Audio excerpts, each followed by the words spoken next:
Tretí ročník pretekov Subaru Steelcar Casovia Race bol druhým podujatím MT Cup 2016 a zároveň úvodným podujatím majstrovstiev Slovenska v automobilovom slalome. Preteky boli aj súčasťou projektu Košice Európske mesto športu 2016 a konali sa pod záštitou predsedu Košického samosprávneho kraja Zdenka Trebuľu. Na trati technickejšieho charakteru pri športovej hale Kasosport absolvovali súťažiaci 3 merané skúšky. Každopádne umiestniť by som sa chcel čo najlepšie dostať sa niekde aspoň do prvej 5-ky, 7-čky. Každý jeden tu, ktorý súťaží, je konkurent. Čo stačí len zachybovať na takej krátkej trati, keď pokazíš raz jednu prekážku, si skončil. Testujeme nové pneumatiky výrobce Extreme a sú veľmi dobré, aj na mokro, aj na sucho. Čo sa týka plánov a umiestnenia, samozrejme každý chce vyhrať. Uvidíme, ako to dneska dopadne, keďže súťaž končí v cieli, takže budeme robiť všetko preto. Technika je snáď pripravená dobre. Aj keď počas pretekov už nepršalo, ranný dážď zanechal trať mokrú a poriadne šmykľavú. Diváci mali teda o zábavu postarané. Súťažiaci v snahe o dosiahnutie čo najlepšieho výsledku museli zvládať veľa krízových situácií. No našli sa medzi nimi aj takí, ktorí jazdili hlavne pre pobavenie divákov.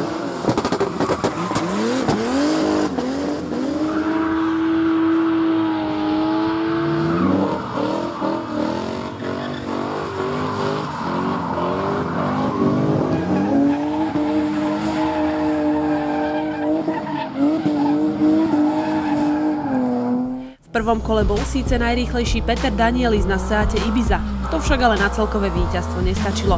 A tak sa víťaz z prvých 2 ročníkov musel uspokojiť s druhým miestom. Druhé aj tretie kolo vyhral Peter Vaško na Mitsubishi Lancer Evo 9, ktorý sa zaslúžene tešil z absolútneho víťazstva tretieho ročníka Subaru Steelcar Casovia Race. Výsledkom som nadmieru spokojný, keďže som vyhral absolútne. A teším sa na Košický Klečanov, kde dúfam, že opäť zvíťazím.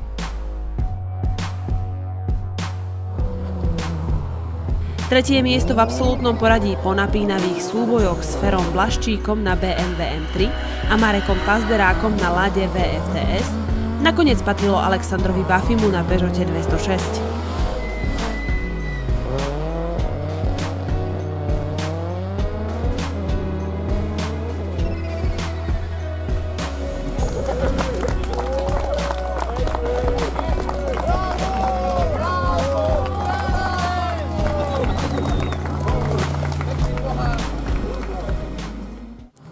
Pozrime sa, ako dopadli súboje v jednotlivých triedách.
Na financovaní pretekov sa spolupodieľal Košický samosprávny kraj.